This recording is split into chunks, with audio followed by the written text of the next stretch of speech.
I-am dat drum.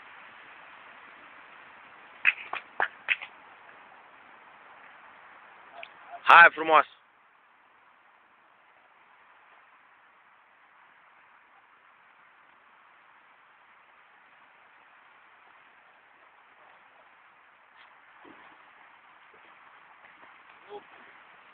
Păi trebuia deja să-l iei pe ăla, mă.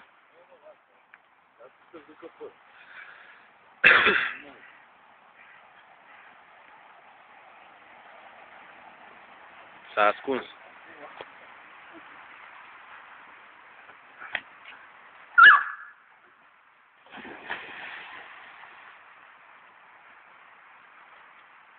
După ce scoate pe ăsta, iau lemnul ăla. Termină cu antrenament. Hai, tată, bravo.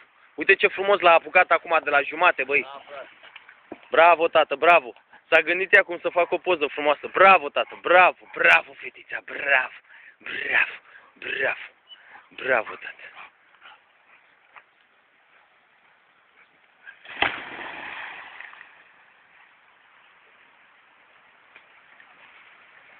Cine vede filmele astea o să zică că suntem obsedați.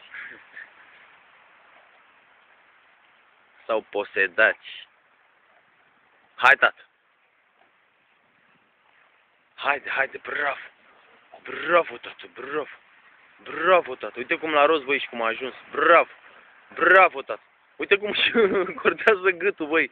Bravo, tăticule. Bravo, fetița. Bravo. Scutură-te. Bravo. Bravo, tată. Bravo. Bravo, bravo, bravo. Bravo. Bravo, tată. Bravo. Bravo, tată. E leșinată, băi. Bravo.